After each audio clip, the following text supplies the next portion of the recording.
Talvilta tänään hyvät numerot alkuvuoteen, oli aika turbulentti markkina alla. Miten itse vaikutit ainakin tulosinfossa hyvinkin tyytyväiseltä teidän vuoden starttiin?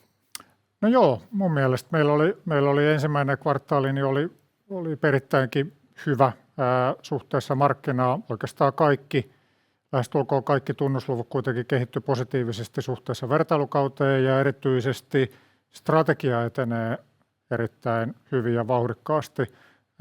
Mitä me lanseerattiin, että 26-28, niin nyt me ollaan jo tähän mennessä niin aika monta milestonea sen suhteen saavutettu ja siihen nyt erityisesti voi olla tyytyväinen.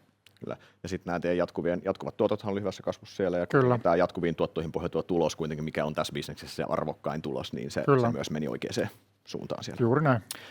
Niistä strategisista milestoneista, niin yksi teidän tärkein strateginen prioriteetti oli Garantian kasvattaminen ja arvonluonti siellä, niin Garantiahan jatkoi oikeinkin hyvää kasvuaan. Samaan aikaan me tiedetään, että asuntomarkkina on ollut vaikea Suomessa, tämä viimeinen korkean nousu on myrkkyy sinne markkinaan. Eli avaatko vähän tätä, että mistä tämä tulee, tämä Garantian, onko se oikein sanoa ylisuorittaminen suhteessa siihen alla olevaan markkinaan?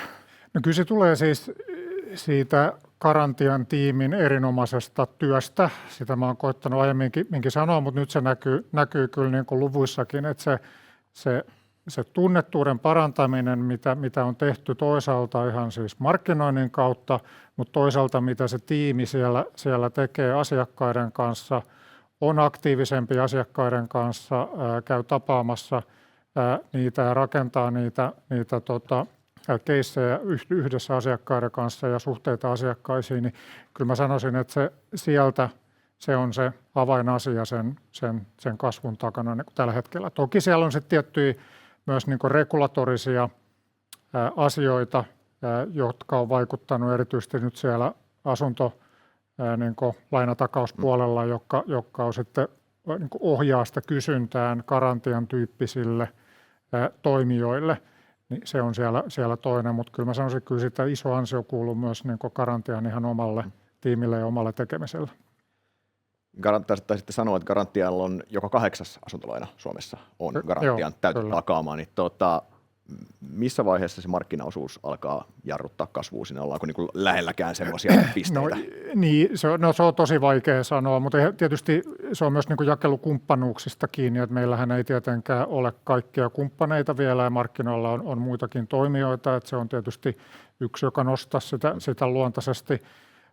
Sitten tietysti pankeilla on omia tuotteitaan, valtiolla on omia tuotteitaan ja niin edelleen, että ne toimii markkinassa. Että kyllä siellä niin on sekä niin penetraation mahdollisuutta sitä kautta, että pankit suosii tämmöisiä takaustuotteita, että sitä kautta, että otetaan markkinaosuutta sitten näiltä muilta markkinoilla toimijoilta. Että sekä että niin kyllä tilaa on kasvaa Suomen markkinassakin ihan merkittävästi.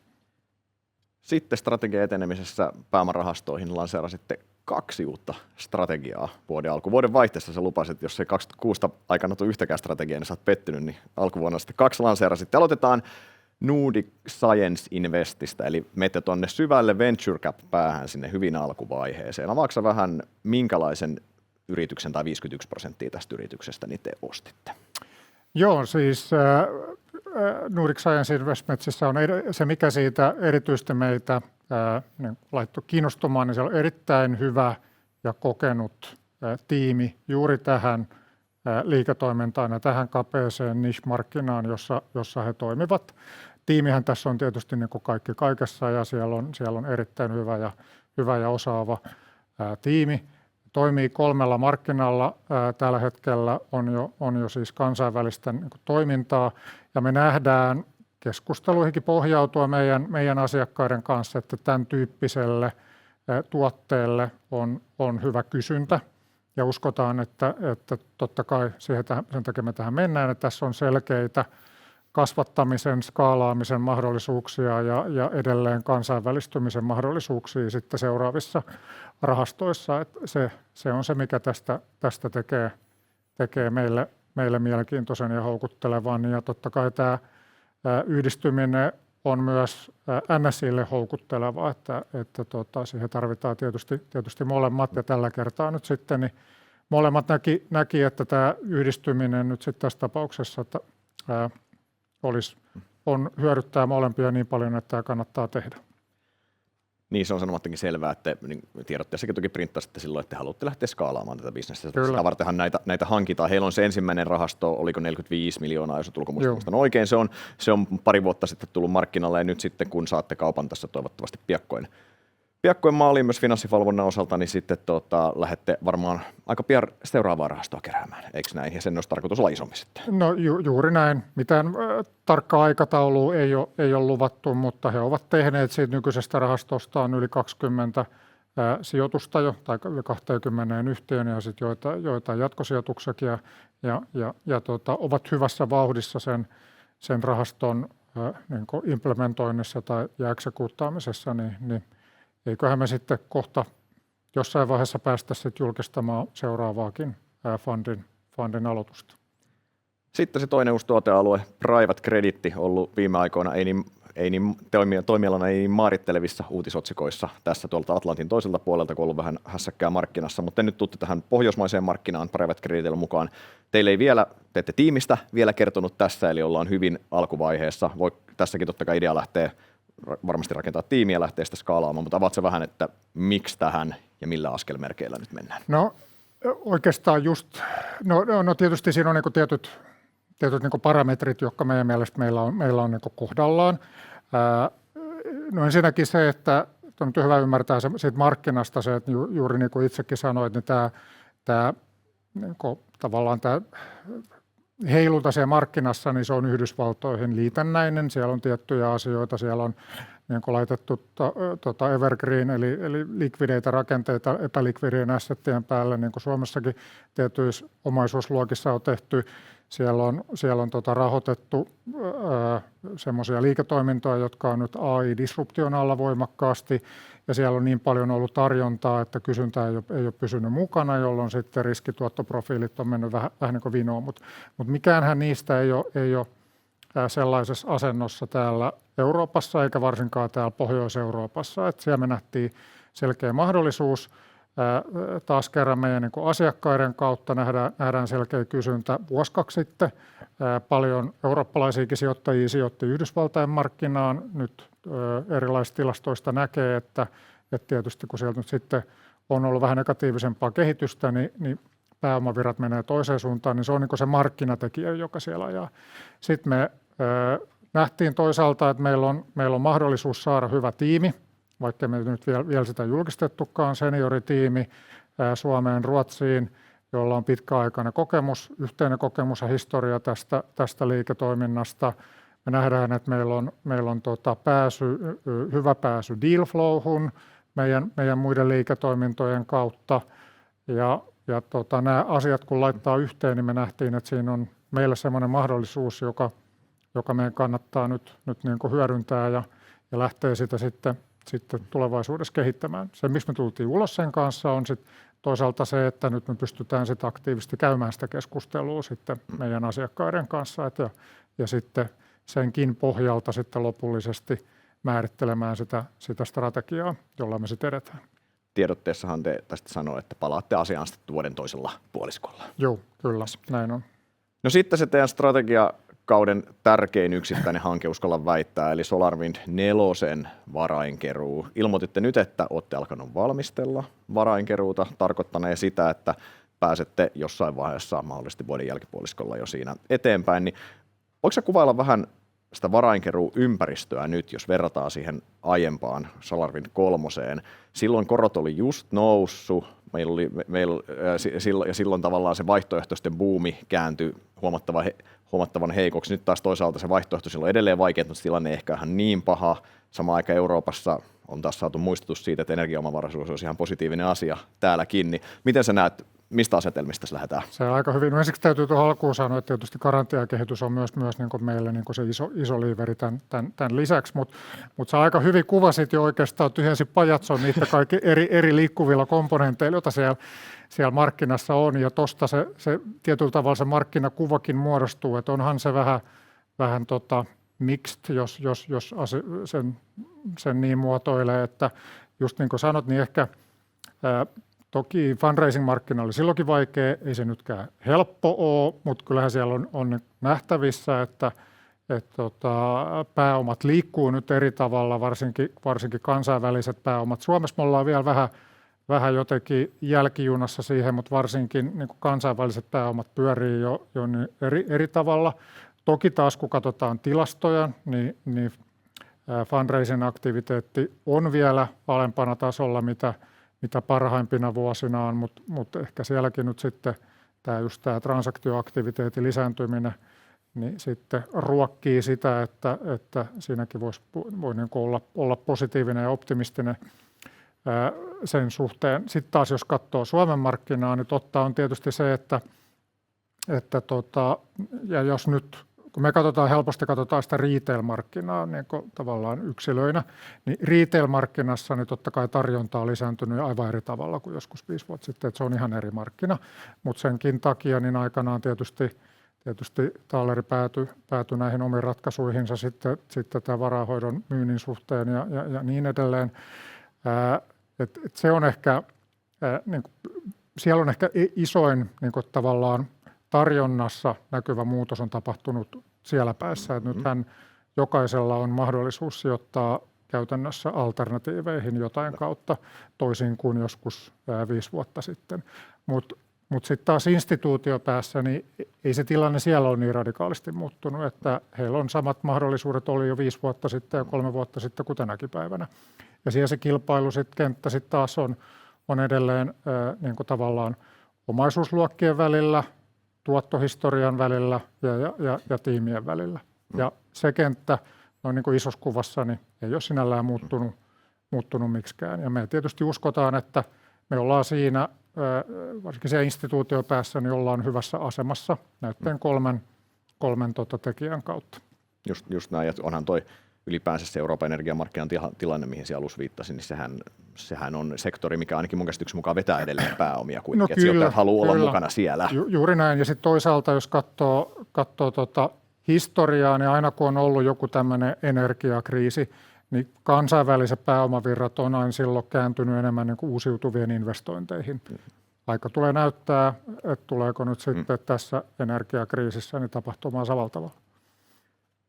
Maanantaina kerroitte, että te otitte käyttöön uuden 30 miljoonan velkafasiliteetin. Ette siis nostaneet sitä vielä, mutta nyt teillä on uusi käytössä. Teillä on valmiiksi ollut 30 miljoonaa plus 10 miljoonaa siellä. Niin, teillä on valmiiksi kassassa rahaa. Me tiedetään, että teillä on tulossa saamisia sisään tässä vuoden mittaa vielä. Eli te ette missään nimessä tarvitse perusliiketoiminnan pyörittämiseen. Niin kerrohan nyt sijoittajille, mihin ihmeeseen, että tarvitte noin isoa likviditeettiä.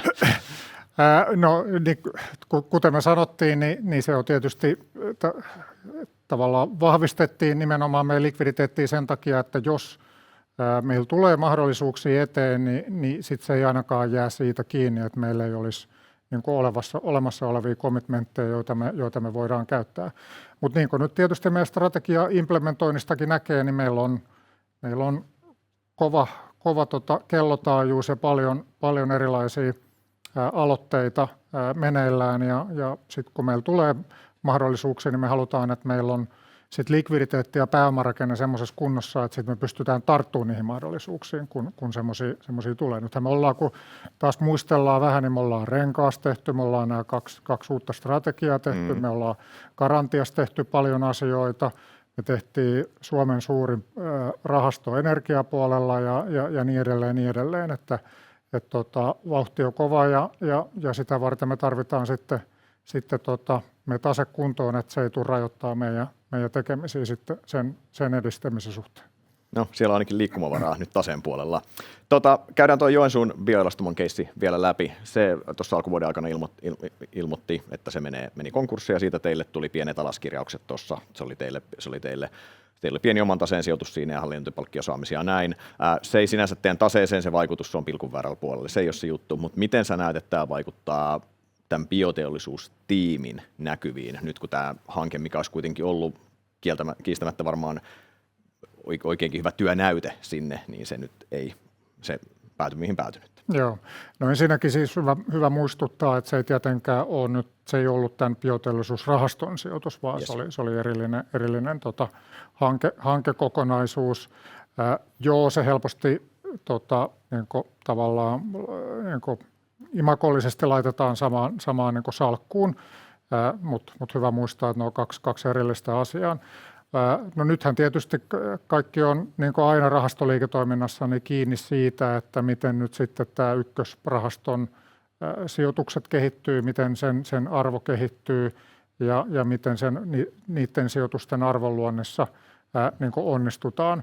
Ja ne on, niin kuin aikaisemmin ollut puhetta, niin ne on aikaisen vaiheen sijoituksia, että vielä on liian varhaista tehdä niin kuin johtopäätöksiä niiden onnistumisen suhteen, mutta siis edelleen, kuten aiemminkin, me jatketaan niiden rahaston sijoitusten arvonluonnin kehittämistä ja siellä on hyviä asioita, joita siellä yhtiöissä tapahtuu ja kehitystä tapahtuu ja positiivista kehitystä tapahtuu nimenomaan sitä kautta se tietysti sitten mahdollistaa sen seuraavan rahaston keräämisen sit, kun sen aika tulee ja pystytään näyttämään, että pystytään arvoa luomaan niillä ykkösrahaston sijoituksilla. Näinhän se tuossa liiketoiminnassa aina menee. Kyllä. Tuohon liittyen vielä se Kanadan biojalostamohanke, jos sitä sillä nimellä kutsutaan. Teillä oli hankekehitys siellä käynnissä, niin pohditte sitä, että teettekö sen. Jossain vaiheessa puhuitte vähän siihen sävyyn, että se voisitte hyvin tehdäkin ja se voisi olla iso hanke ja se voisi olla jopa teidän taseeseen.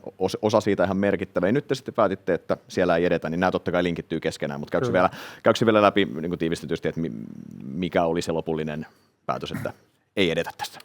No kyllä se oli, kun siis tavallaan jos ajattelee sitä, että se hankehan tarvii niin, houkuttelevan raaka-ainelähteen, se tarvii toimivan teknologian ja se tarvii hyvät ja kannattavat asiakkuudet, eli hyvän tuotteen. No nyt sitten vaikka Kanadassa tietysti raaka-aineen suhteen on erilainen ja hyvinkin houkutteleva tilanne, että siellähän siis tavallaan kuitupuuta ja energiapuuta on huomattavat määrät käytössä, koska siellä on oma selluteollisuus hyvin pitkälti ajettu alas. Myös kysyntä varsinkin energiapuolella niin on aika mittavaa, että he ovat paljon jäljessä kivihiilessä luopumisesta, jos vertaa niin kuin eurooppalaiseen maailmaan. Et ne oli ne komponentit, jotka on niin kuin hyvin paikallaan, mutta sitten se, mikä nyt sitten Joensuun teknologiahan piti olla se teknologia, jota käytetään nyt sitten Kanadassakin. No nyt sitten Joensuussa tuli näitä teknisiä tai teknologisia haasteita ja ongelmia, jonka takia se sitten keskeytettiin se toiminnan, niin se oli se tavallaan niin kuin komponentti siinä niin kuin hankkeessa, joka sitten kun kartoitettiin globaalisti myös kaikki vaihtoehtoiset teknologiat siihen liittyen, niin sitten tehtiin lopullisesti sitten se ratkaisu, että ei jatketa sen kehittämistä, koska todettiin, että semmoista kilpailukykyistä toimivaa teknologiaa, jolla sitä haluttaisiin edistää, niin ei meidän näkemyksen mukaan niin ollut maailmalla saatavilla tällä hetkellä. Puhutaan loppuun vielä kotimaan sähkömarkkinasta.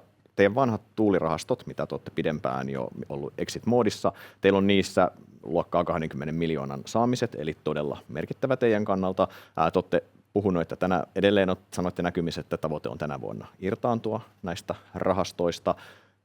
Jos mietitään kotimaan energiamarkkinan tilaa, että meillä on korot noussut, samaan aikaan energiahinta ja pitkän aikavälin näkymään kuitenkin parantunut varmaan tämän datakeskusbuumin myötä, niin miten sä näet tällä hetkellä tämän kotimaan energiamarkkinan ja sitten sen myötä totta kai sen exit-markkinan näille kahdelle rahastolle? No en ole tietysti energiamarkkinan mikään niin kuin syvä ekspertti ja ihan samoja asioita pohdiskelen kuin niin kuin sinäkin. Meillä on tietysti sit huomattavasti parempia eksperttejä siihen niin kuin markkinaan onneksi kuin niin kuin minä, mutta noista komponenteistahan se tietysti tulee. Et siellä on asioita, jotka ajaa niin kuin kysyntää, eli datacenter-investoinnit ja toivottavasti myös muita investointeja, vaikkapa sähköisiin polttoaineisiin ja muihin, jotka lähtee liikkeelle, jotka muuttaa niitä kysyntänäkyviä, mutta sitten toisaalta niin siellä on myös paljon hankkeita ja projekteja, jotka on ready to invest tai ready to build -vaiheessa olemassa uusiutuvan energian hankkeita, aurinkoa, tuulta ja myös niin kuin akustoja. Et mikä se näiden sitten tavallaan kombinaatio tulevaisuudessa on ja miten se vaikuttaa sitten hintakehitykseen ja muuhun, niin luultavasti se on enemmän positiivinen kuin negatiivinen, mutta siitä löytyy varmaan parempia ennustajia niin kuin minä, mutta vaikea siitä on ehkä nyt tällä uutisvirralla niin hirveän, jos kääntää sen toisinpäin, niin tällä uutisvirralla, mitä nyt tulee, niin aika vaikea hirveän negatiivisia johtopäätöksiä myöskään vetää siitä kehityksestä nyt tällä ymmärryksellä, mikä on. Eli ootko optimistisempi tai positiivisempi näiden irtaantumisten suhteen, kun olit vaikka puoli vuotta sitten? Kyllä. No niin, se oli tiivis. Kiitos Olkka. Kiitoksia.